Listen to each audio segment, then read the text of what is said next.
بسم اللہ الرحمن الرحیم۔ یوروپ کا واقعہ سنیں میرے محترم دوستو۔ صرف ایک ایسا مذہب اسلام ہے جس نے ہر چیز کی تعلیم دی ہے۔ اسلام نے کہا کہ ماں باپ کی خدمت کرو، اگر باپ راضی ہے تو اللہ راضی ہے۔ اسلام نے کہا کہ ماں کے پاؤں تلے جنت ہے، الجنت تحت اقدام الامہات، کہ ماں کے پاؤں تلے جنت ہے۔ اسلام نے کہا کہ ماں باپ میں سے کوئی بھی بڑھاپے کو پہنچ جائے تو اسے اف بھی نہ کہو، لیکن اگر اسلامی تعلیم سے اپنے بچوں کو آراستہ نہیں کریں گے، اسلامی تعلیم اپنے بچوں کو نہیں دیں گے، تو پھر سنیے وہی ہوگا جو یوروپ کے اندر سب کچھ ہو رہا ہے، وہی ہمیں اور آپ کے ساتھ بھی ہوگا۔ اس لیے ہمیں اور آپ کو اللہ نے جو وقت دیا ہے اس وقت میں اولاد کی تربیت کرے، اولاد کو دینی تعلیم سے آراستہ کرے، اولاد کو دینی ماحول میں ڈھالے۔ تو سنیے یوروپ کا واقعہ ہے۔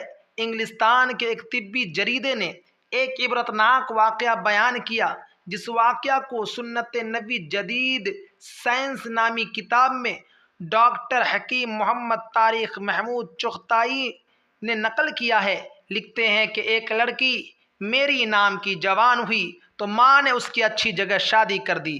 خاوند برسر روزگار سماجی اہمیت رکھتا تھا، پھر اس کے یہاں ایک بچی ہوئی، ماں کی اور کوئی اولاد نہ تھی، اس لیے وہ بیٹی کے ساتھ مقیم تھی، لیکن وہ اس کی مہمانداری کے علاوہ نواسی کی پرورش میں بھی ہاتھ بٹاتی تھی، یعنی بیٹی کی پرورش میں۔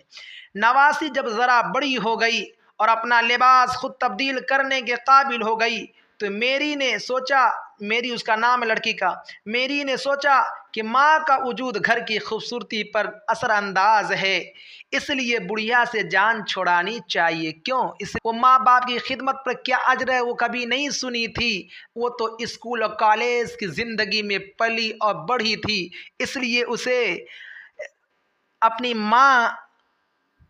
اپنی ماں کو بوجھ سمجھنے لگی، اس لیے بڑھیا سے جان چھڑانی چاہیے کہنے لگی۔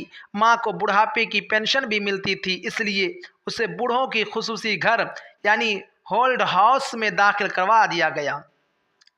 ماں نے بہترے ہیلے بہانے کیے، گھر میں اپنی ضرورت کا احساس دلایا، نواسی کی پرورش کا عذر بھی ناکام ہوا۔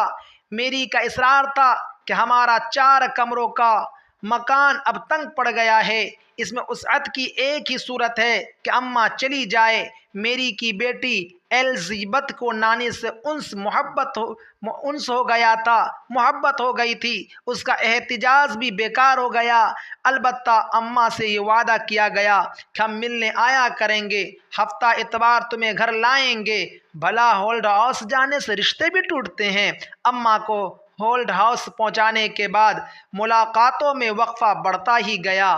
ہفتہ اتوار کو چھٹی کے باعث گھر میں مہمان آتے رہتے تھے، ان کی موجودگی میں ایک نیم لاچار بڑھیا کا گھر میں ہونا کسی اچھے تاثر کا باعث نہ تھا، اس لیے اماں جان کے لیے ہولڈ ہاؤس میں قیام ایک مستقل حقیقت بن گیا۔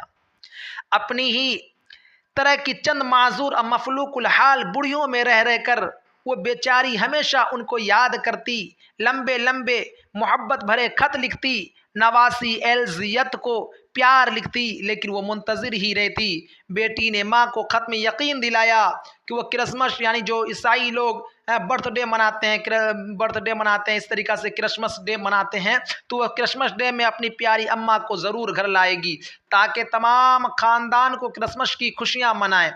اماں بیچاری نے اپنے جیب خرچ میں سے پیسہ بچا کر اون خریدی، دن رات ایک کر کے اپنی نہایت پیاری نواسی کے لیے ٹوپی، مفلر اور سویٹر بنایا۔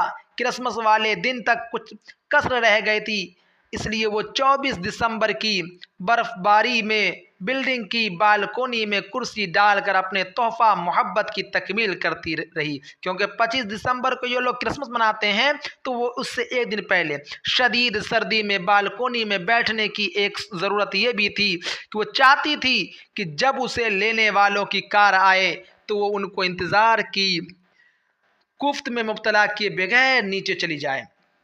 ہولڈ ہاؤس کی ایک خادمہ نینسی بڑی خدمت گزار عورت تھی، اس نے بڑھیا کو